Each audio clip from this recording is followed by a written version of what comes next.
Olá pessoal, tudo bem? Essa é uma aula sobre biomoléculas.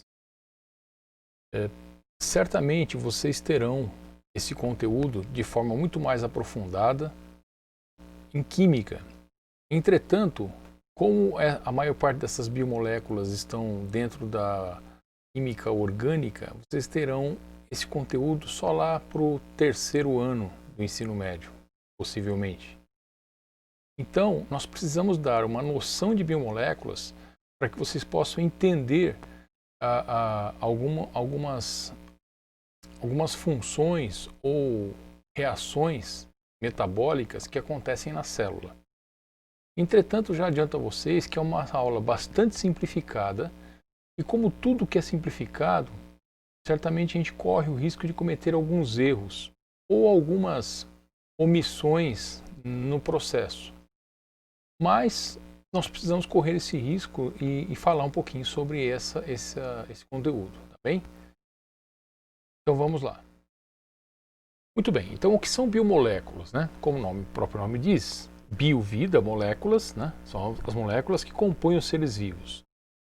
Existem diversas moléculas que compõem os seres vivos, mas nós vamos tratar aqui apenas de alguns grupos, algumas moléculas ou de alguns grupos. Em primeiro lugar, a água, né?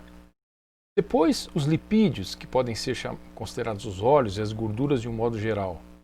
Os glicídios, também conhecidos como carboidratos. E, finalmente, as proteínas. Então, esses serão os grupos que serão analisados. Existem outros, como eu disse, que não farão parte dessa aula. Vamos começar, então, pela água, né? Por que a água é tão importante? Bom, a gente sabe, né, que, como diz a música lá do Guilherme Arantes, né? Planeta Água, nosso planeta deveria ser chamado Água e não Terra, né? Porque a vida surge na água e ela é de forma vital dependente da água. Se eu pegar, por exemplo, uma célula animal, em média, uma célula animal tem 70% da água na sua constituição. E uma célula vegetal pode passar brincando de 90%. Né? Então, se você desidratar uma célula, muito certamente ela corre risco de vida, né? Se não for revertido a tempo. Bem? Agora, por que a água é tão importante? Tem vários motivos, né? A gente pode ficar estudando água aí praticamente o dia todo, uma aula só sobre água, mas vamos citar alguns mais importantes. O primeiro, a água é um solvente universal. Então, as reações químicas que vão acontecer no corpo vão acontecer diluídas na água, né? Solubilizadas na água. E aí faz com que a água seja um condutor e um distribuidor de substâncias muito eficiente no organismo. Bem? Nos animais homeotérmicos, a água funciona como um equilibrador de temperatura, né? Ele faz o controle da temperatura. Quando você está com muito calor, o que acontece? Transpira. Essa água na superfície do corpo rouba calor e você então diminui a sua temperatura. Então ela é um grande controlador de temperatura. É um importante mecanismo de homeotermia. Bem? Bom, como resultado das suas reações químicas, né, do seu catabolismo, reação química de destruição, parte dessas substâncias precisam ser excretadas. E as nossas excreções elas são diluídas em água. Olha, então, a quantidade de importância que a água tem para o organismo. Né? E a gente não pode esquecer que a reprodução ela acontece de forma dependente da água, na sua maioria dos casos. Né? Lembre-se que o espermatozoide, né, o anterozoide nos vegetais primitivos, eles precisam nadar para encontrar o gameto oposto. Tá bem? Então são algumas das funções que nos faz entender que a água é vital para a vida no planeta. Ok? Bem, a água é uma molécula inorgânica. As demais que nós veremos daqui para diante são moléculas orgânicas. O que significa isso? São moléculas formadas por cadeias de carbono. Bem? Aliás, são formadas de carbono, hidrogênio, oxigênio e algumas vezes o nitrogênio, o famoso chon. As moléculas orgânicas são formadas por chon, carbono, hidrogênio, oxigênio e nitrogênio. Bem?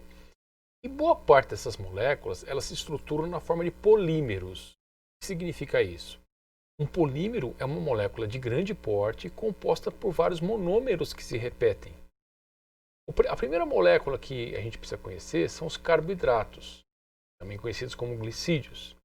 Os carboidratos são nossa principal fonte de energia, né? E elas são formadas por monômeros de 3 tipos: glicose, frutose e galactose. A glicose é a nossa principal fonte de energia dentre os monômeros. Quando um monômero se junta com outro, através de uma ligação, nós formamos um dímero ou disacarídeo. Então, um monossacarídeo, 2 monossacarídeos formam um disacarídeo.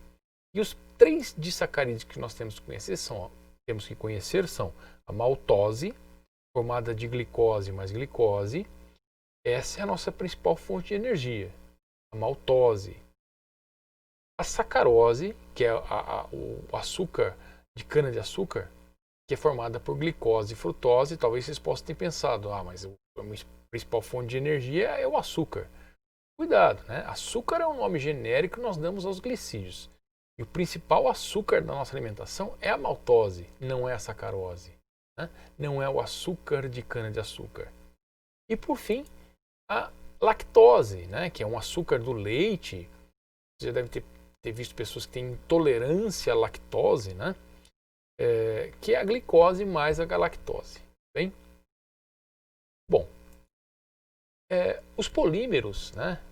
Polímeros de glicose, então você tem uma glicose, mais uma glicose, mais uma glicose, mais uma glicose, mais uma glicose, mas são cadeias enormes de glicose, vão formar no vegetal aquilo que nós chamamos de amido ou celulose. Veja, o amido é uma fonte de energia, de reserva energética do vegetal.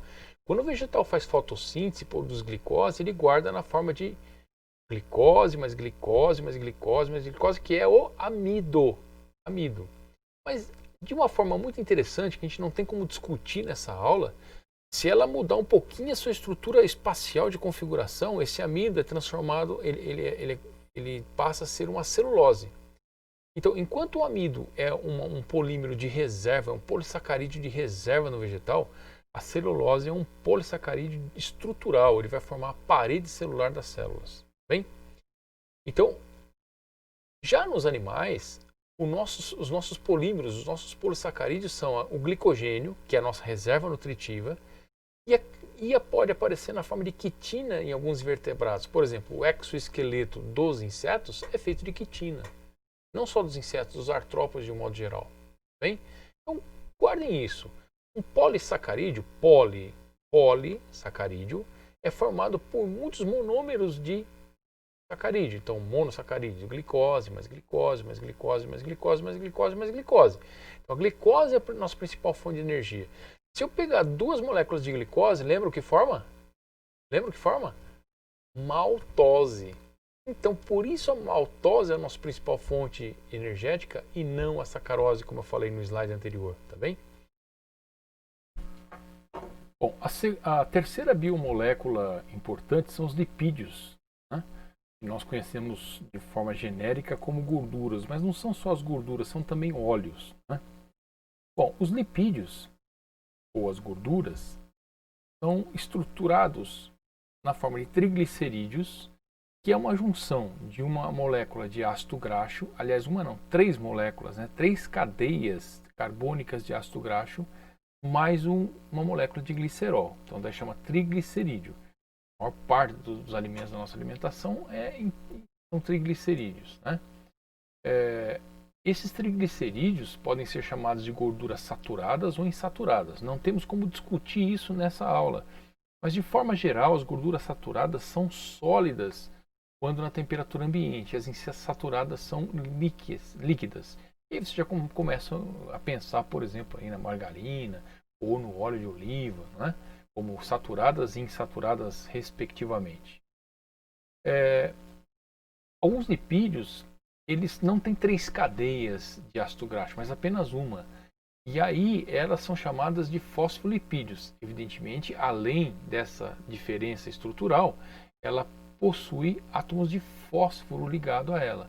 Os fosfolipídios são lipídios muito importantes porque elas entram na estrutura da membrana citoplasmática, como nós veremos em seguida. E por fim, existem alguns lipídios que têm função esteroide, né? Esteroide. Um deles é o colesterol. E alguns deles entram na constituição hormonal, testosterona, né, andrógenos e estrógeno e progesterona na mulher. Ok? Os lipídios, eles têm para a gente também uma função de reserva, assim como os carboidratos, mas ele também pode ser considerado como função estrutural, né? Nós temos reservas nutritivas na forma de lipídios, mas o nosso corpo também tem a sua estrutura anatômica determinada pela presença de lipídios. Bem, o próximo grupo de biomoléculas que nós vamos estudar são as proteínas. Depois da água, a proteína é a biomolécula que mais aparece no organismo. Bem, então, se nós temos em torno de 70% de água no corpo, quase os outros 30% são proteínas. Daí já dá para perceber a grande importância que ela vai ter na formação e no funcionamento do nosso corpo, né? A gente poderia passar o dia citando proteínas aqui, mas vamos dar alguns exemplos de cada uma das funções só para realmente ilustrar, né? Então, uma principal função é estrutural, óbvio. Se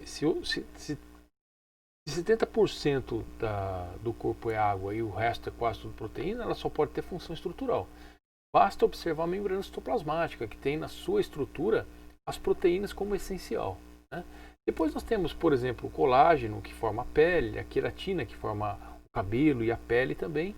Então, as proteínas são estruturais, elas formam o corpo, como se fossem nossos tijolinhos. Bem? Depois nós temos as proteínas com função imunológica. Os famosos anticorpos nada mais são do que proteínas, são imunoglobulinas. Imunoglobulinas são proteínas muito complexas, de estrutura quaternária, que a gente vai ver daqui a pouquinho o que é, e que tem a função imunológica. Temos também proteínas de transporte. Um exemplo clássico é a hemoglobina, também uma proteína de estrutura quaternária, complexa, e que vai transportar o quê? O que a hemoglobina transporta? A hemoglobina é uma proteína de coloração vermelha que forma os glóbulos vermelhos, portanto transporta gases, O2 e CO2. Aí nós temos as proteínas de armazenamento, que são aquelas proteínas que de alguma forma são passadas de pai para filho, né? Para formar o corpo do filho, ou melhor, de mãe para filho, né? E aí nós teríamos a albumina no ovo e a caseína no leite. Bem, então quando você come ovo, aquela proteína que forma a clara do ovo é basicamente a albumina. Quando você toma leite, quando o leite coagula, né? Quando o leite aglutina, quando ele forma queijo, quando ele forma iogurte, nada mais é do que a aglutinação de caseína, é uma proteína do leite. Aí nós temos uma função que a gente vai trabalhar um pouquinho mais de cuidado daqui a pouco, que é a função enzimática. Ou seja, toda enzima é uma proteína. Nem toda proteína é uma enzima, claro, né?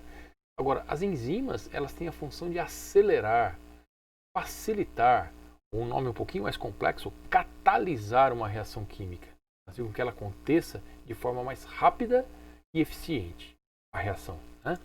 Depois nós temos a proteína com função hormonal, são várias. A gente vai ter uma aula lá no terceiro ano só de hormônio, né? Mas só para citar um exemplo, é a insulina. A insulina é muito conhecida, as pessoas que têm deficiência de insulina têm o quê? Diabetes, né? Então, a insulina é um hormônio que possibilita a entrada de glicose na célula. Sim, aquela glicose que nós estudamos agora há pouco, né? Nos slides anteriores.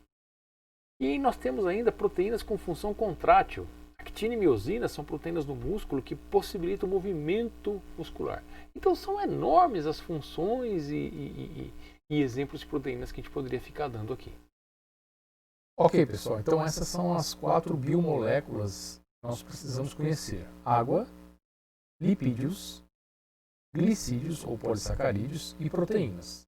Claro, como eu disse no início da aula, que existem outras biomoléculas importantes. A gente poderia citar o ATP, ADP, adenosina trifosfato, adenosina difosfato, que são moléculas de troca energética importantes.